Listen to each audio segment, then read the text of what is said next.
रात के लगभग 12 बजे थे। राघव अपना ट्रक लेकर जंगल पार कर रहा था। तभी अचानक ट्रक बंद हो गया। राघव, ये क्या यार, अभी बंद होना था। वो नीचे उतरा। चारों तरफ सन्नाटा, सिर्फ झींगुरों की आवाज। अचानक दूर उसे एक औरत दिखाई दी। सफेद साड़ी, लंबे खुले बाल और हाथ में लालटेन। वो धीरे धीरे उसकी तरफ बढ़ रही थी। तुम्हारी गाड़ी खराब हो गई क्या? राघव थोड़ा घबराया, मगर उसकी खूबसूरती देखकर शांत हो गया। उसकी आंखें अजीब थीं, जैसे किसी को सम्मोहित कर लें। राघव, हाँ, शायद इंजन खराब है। औरत मुस्कुराई। पास में मेरा घर है, बारिश भी तेज होने वाली है, चलो वहां आराम कर लो। राघव ने आसपास देखा। जंगल में और कोई रास्ता नहीं था। वो उसके साथ चल पड़ा। कुछ दूर चलने के बाद एक टूटी फूटी हवेली दिखाई दी। हवेली बाहर से खंडहर थी, लेकिन अंदर बहुत सुंदर। दीपक जल रहे थे। कमरे में चंदन की खुशबू थी। राघव हैरान था। राघव, तुम यहां अकेली रहती हो? औरत धीरे से बोली। हाँ, बहुत सालों से। वैसे मेरा नाम मोहिनी है। मोहिनी ने राघव को खाना दिया। उसकी आवाज इतनी मीठी थी कि राघव खुद को रोक नहीं पा रहा था। धीरे धीरे उसकी आंखें भारी होने लगीं। उसे लगने लगा जैसे वो सपना देख रहा हो। मोहिनी उसके पास आई। उसने राघव के कान में फुसफुसाया, क्या तुम हमेशा मेरे साथ रहोगी? राघव जैसे उसके वश में हो चुका था। राघव, हाँ। तभी अचानक बिजली चमकी और उस एक पल में राघव ने मोहिनी का असली चेहरा देखा। आंखें पूरी काली, लंबी नुकीली दांत और चेहरा जला हुआ। राघव डरकर पीछे हट गया। राघव, तू तू कौन है? मोहिनी जोर से हंसी। उसकी हंसी पूरी हवेली में गूंजने लगी। मैं वो हूं जिसकी वजह से ये जंगल आज भी जिंदा है। मैं काल पिशाचिनी हूं। अचानक कमरे की दीवारों पर खून के निशान उभरने लगे।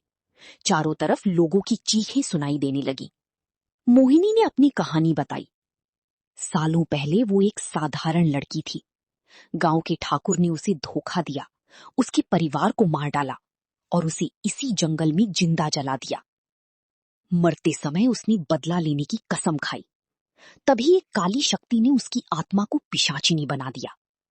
अब हर रात वो मर्दों को अपनी जाल में फंसाती थी और उनकी आत्मा खा जाती थी।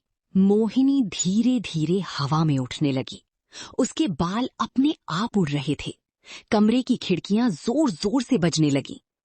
मोहिनी, अब तुम्हारी बारी है। अचानक उसने अपना हाथ बढ़ाया।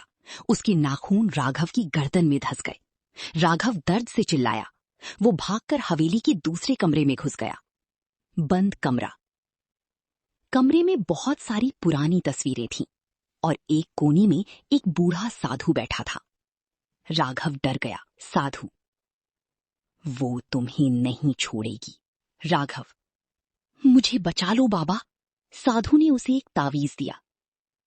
साधु, ये तावीज उसकी जादू को थोड़ी देर रोक सकता है, लेकिन सूरज निकलने से पहले तुम्हें यहां से निकलना होगा। बारिश बहुत तेज हो चुकी थी। राघव जंगल में भाग रहा था। पीछे से मोहिनी हवा में उड़ती हुई उसका पीछा कर रही थी। उसकी डरावनी आवाज पूरे जंगल में गूंज रही थी। कोई मुझसे बच नहीं सकता। अचानक राघव गिर पड़ा। तावीज उसके हाथ से दूर जा गिरा। मोहिनी धीरे धीरे उसकी तरफ बढ़ने लगी। अंतिम रात। राघव रोने लगा। उसे लगा अब उसका अंत निश्चित है। मोहिनी उसके बिल्कुल सामने आ गई। उसने राघव का चेहरा पकड़ लिया। मोहिनी, तुम भी बाकी लोगों जैसे हो। तभी राघव बोला, मैंने किसी का बुरा नहीं किया। ये सुनकर मोहिनी कुछ पल के लिए रुक गई।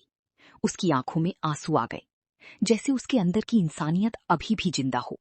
राघव हवेली से बाहर भागने लगा, लेकिन गलियारे में दर्जनों आत्माएं घूम रही थीं। उनके चेहरे खून से भरे थे। वे सब फुसफुसा रहे थे, भाग नहीं पाओगे। अचानक मोहिनी सामने आ गई। अब उसका रूप और भयानक था। उसके पैर उल्टे थे, चेहरा आधा सड़ा हुआ। मोहिनी राघव पर झपटी, तभी ताबीज चमकने लगा। एक तेज रोशनी निकली। मोहिनी दर्द से चीख पड़ी। मोहिनी, ये ताबीज कहां से मिला? राघव मौका देखकर भागा। अचानक साधु वहां आ गया। उसने मंत्र पढ़ना शुरू किया। साधु, मोहिनी, तुम्हारी आत्मा बदले में बंध चुकी है, मुक्त हो जाओ। मोहिनी जोर जोर से चीखने लगी। उसके आसपास काली आग घूमने लगी। सीन 14, अंतिम लड़ाई। पूरे जंगल में तूफान आ गया। पेड़ हिलने लगे। मोहिनी कभी इंसान बनती, कभी राक्षस। वो चिल्लाई, मैं अकेली नहीं मरूंगी, और उसने राघव की तरफ हमला किया। तभी साधु ने तावीज उठाकर मंत्र पढ़ा। एक तेज रोशनी निकली। मोहिनी आग में घिर गई। मोहिनी धीरे धीरे राख बनने लगी। उसकी आंखों से आंसू बह रहे थे। मोहिनी, मुझे मुक्ति मिल गई। और अगले ही पल वो हवा में गायब हो गई। जंगल पूरी तरह शांत हो गया। बारिश रुक चुकी थी। सुबह होने पर राघव वहां से निकल गया, लेकिन जाते जाते उसने पीछे मुड़कर देखा।